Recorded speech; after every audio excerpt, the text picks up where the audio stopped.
Today it feels great because I'm realizing I have creativity happening in me that I didn't think was possible before. So that gives me great hope and joy. Well, it's really important that trans people feel safe, feel respected, treated with respect and dignity when they try to access healthcare. Healthcare in Canada is a universal right, so we should have those principles in place. It's when I go to access healthcare, I want to be treated with respect and dignity, so there is a duty and a responsibility for that to occur.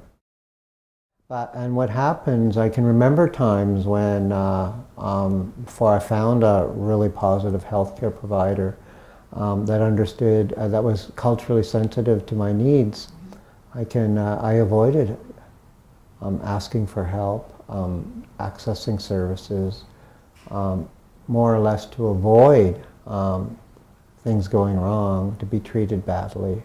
And it's still a tendency nowadays for that to happen.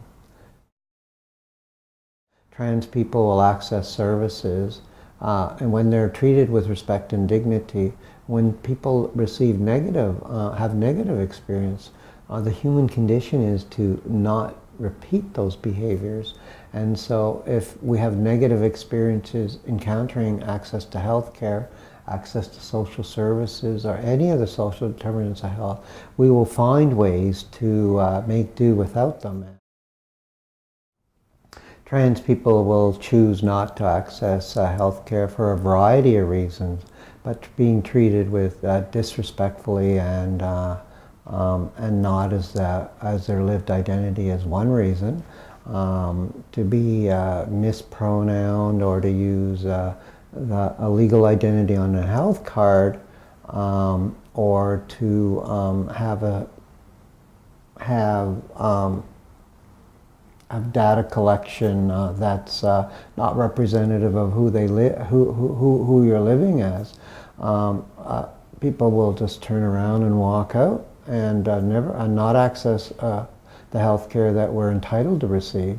But not only that, there's a good chance that we won't receive any health care or accept an emergency services when it gets to the point that's very expensive for the system.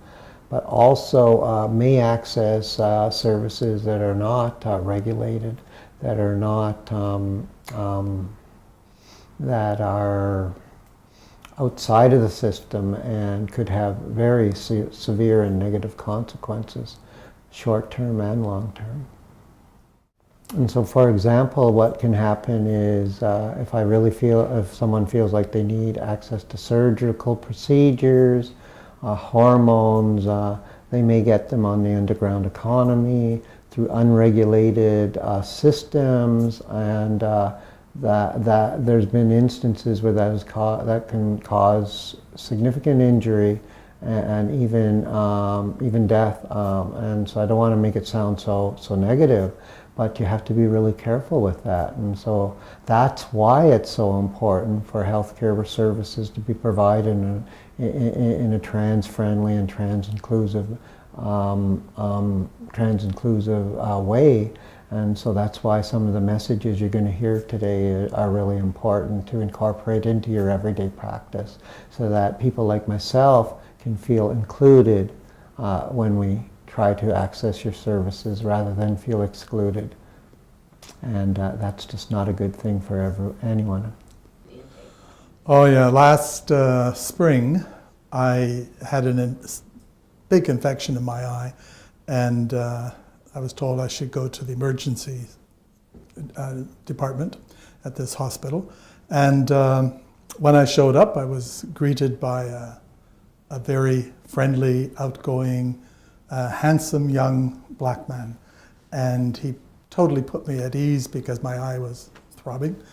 And then after he calmed me down, I guess, he asked me to go with him into his office. And we had to fill out an intake thing because I'd never been to that hospital before. So he was asking me some questions, and at one point he asked me what my email address was. So I said it's Rob_Lausche. Lausche is a Mandarin Chinese term meaning venerable old fart or teacher. And of course, he got a big kick out of that, and it stayed in his mind. And then he asked me some more questions, and then he said, "Are you married?" And I said, "Yes." And he said, "Well, what's your wife's name?" And I looked at him and I said, "We really need some diversity education here." And he said, "Oh yeah, you said Chinese. What's her Chinese name?" So then I said, "Well, we really need some diversity education now." And he looked at me and I said, "I am married, yes, and I'm married to a man." And you could just see his whole composure just fading away. And he apologized, but you could tell that he knew that he should have handled it another way. And actually, I waited a few days, and then I called him back to tell him that I was okay. I hope he was okay. But that just spelled out to me what happens to other people, and I think some older LGBTQ folks would have been uncomfortable with that. I wasn't uncomfortable, I just thought this shouldn't be happening.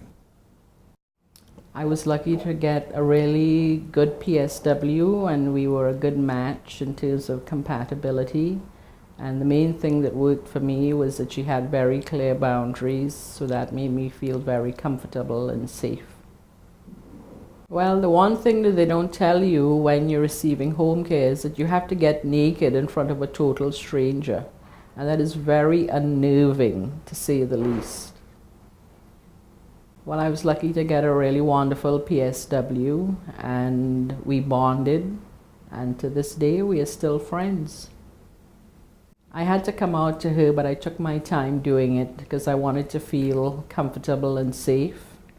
And I waited a couple of months before I broached the subject, and I asked if she knew what a lesbian was, and she said that she didn't. So I explained to her what a lesbian was, and I was one of those people. And she said as far as she was concerned, that was no problem, and I was still Leslie. So we had a great relationship from there on. So one time I went for, when I turned 50, I was sent by my physician to get regular healthcare checkups. One of them was a mammogram, and it was at the regular clinic that my physician, my health center sends people to, and I didn't think anything of it till I started filling out the form, and they only had like male-female categories, and they asked me some ridiculous questions. They seemed ridiculous because things like when I had had my last menstrual cycle, when I had had my last mammogram, this being my first one, some other questions about pregnancy, which seemed, which totally, while I'm legally a woman, were not experiences I've had experience with. So I felt really, really uncomfortable just looking at the form. Understood that it was important to have this test done. And when I mentioned it to the technician when I went in for the test, and she kind of looked at me and said, "Well, most of the normal women can answer the questions." And that felt really, really problematic, and it shouldn't happen.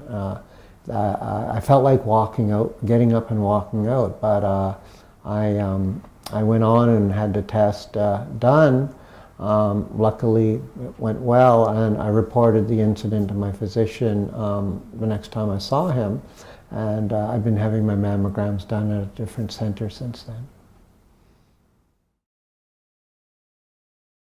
Well, I mean, and the word pathology is right too, because LGBTQ folks have been pathologized. And I came out in 1970, and it wasn't until 1973 that the American Psychiatric Association took homosexuality off the mental sickness list.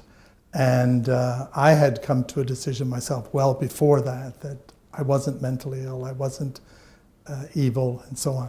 But I do know that from the 50s on in Canada, the Mounties even had a machine invented so that they could tell who was gay and who wasn't gay. And that was in around 1955, I think it was, and it was called the Fruit Machine.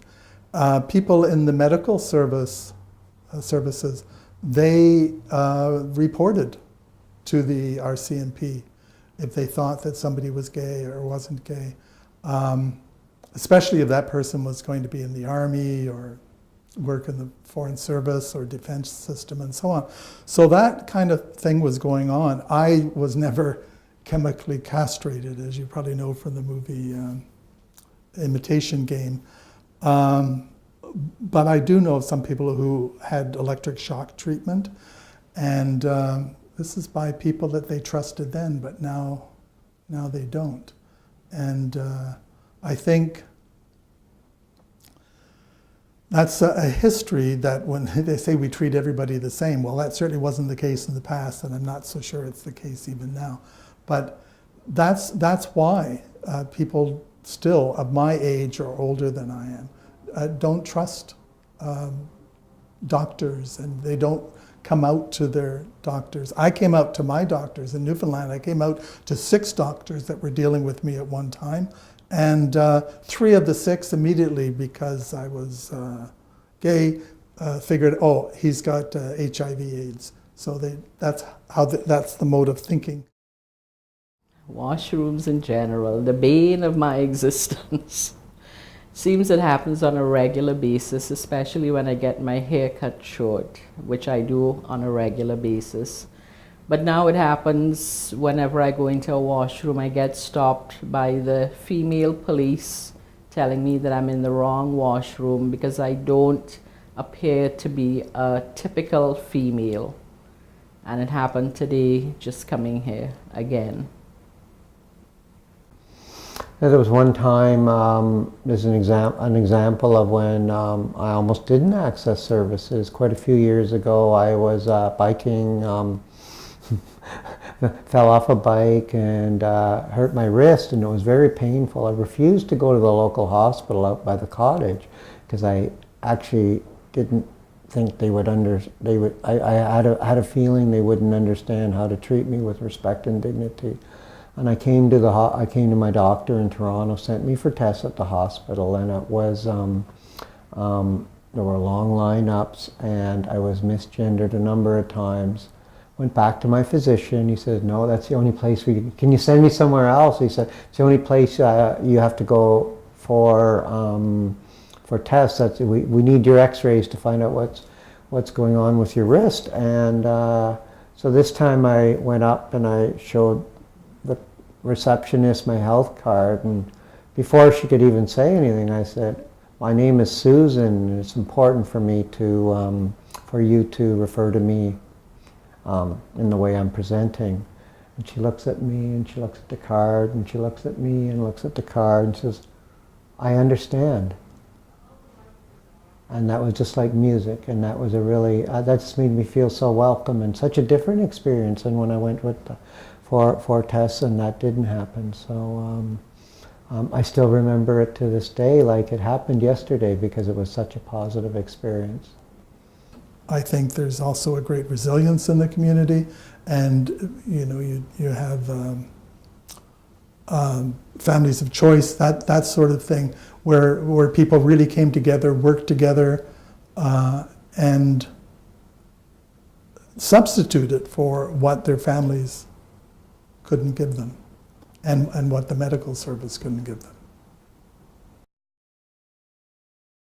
As you know, I've been working with people in long-term care now for a couple of years, and I picked up on some things while walking down the halls or talking to people, and I think at the one long-term care center where I volunteer, what makes me think I would like to go there if I had to be in long-term care at some point in my life, it's because as soon as you go inside the door, there's the rainbow flag. It's not a huge thing. It's about that size. It's on the wall. You walk down the hallway to usually the grand hall where people meet, and there are signs up on the walls telling you about respect, inclusion, diversity. And by diversity, they don't just mean Polish Italian or something like that. As a matter of fact, the family committee is having an evening discussion on diversity, and it's LGBTQ diversity. And that just tells me I'm welcome there. And I think that wherever I go, I want to feel welcomed, I want to feel safe, and I want to have a staff that has been properly trained. I want some demonstration of cultural competency. I want them to ask me questions that I don't have to correct them. And I want to feel comfortable with whatever they're trying to find out about me. I want to make sure that while I'm there, I can be myself. I don't have to watch my P's and Q's. And that if somebody says anything out of line, that it will be dealt with by a member of the staff. We are told, and I've heard it and I've read it online when I look up long-term care facilities or nursing homes, that they're proud to say that we treat everybody the same. But we are not the same. We have a different history, different background. You're not going to talk to somebody, to a Jewish person who survived the death camps and ask them the same questions you might ask somebody else who was raised differently and had different life experience. The staff need to know where we're coming from, who they're dealing with, and they have to feel comfortable. Not just I'm comfortable, but they have to feel comfortable too. Ideal care for me would be in a situation in a long-term care facility where I feel welcome, I feel safe, I feel I can be myself. I want to have a safe, welcoming environment, and I want to have people that are working with me or I'm working with them, whether they're PSWs, nurses, whoever, that they are culturally competent. And by that I mean that they understand where I, as a gay man, where I'm coming from and what my needs are and so they can almost guess ahead of time, even before they meet me. They should be able to know some of the things that are important to me that I want to talk about. And I think if that training, and I know it is happening in some of the homes, and if that can continue to happen, and I've participated in that kind of training myself, then I think I would be very happy and very satisfied in a home which is welcoming, safe, and the people know who I am and what I am. Well, there is a mantra out there about it gets better, and sometimes it gets better and sometimes it doesn't. And I like to think that, some of the, for people watching this video and people learning how to be more culturally sensitive, and we're going to make mistakes along the way. I mean, what human condition is, we're not perfect. We're going to make mistakes, but if you can do it in a respectful and dignified way, if you have questions you can ask, and I'll try to be very calm about how I address you. And if I'm angry, it's probably not because of what just happened, but it's probably because this may have happened 5 times already today, or this may have happened a whole bunch of times in the last 6 months. So if I snap at you, please try to understand that this has probably happened a lot. Just want to say, it takes a whole village to change the world, and by working together, we'll get to change it together. I would like people to know that LGBTQ people are the same as everyone else, and we'd like to be treated with compassion, dignity, and respect. And especially for those of us who are differently abled, as you can see from my lovely purple cane, to keep those things in mind, because we're all human and that's all we love. The bottom line is love and respect.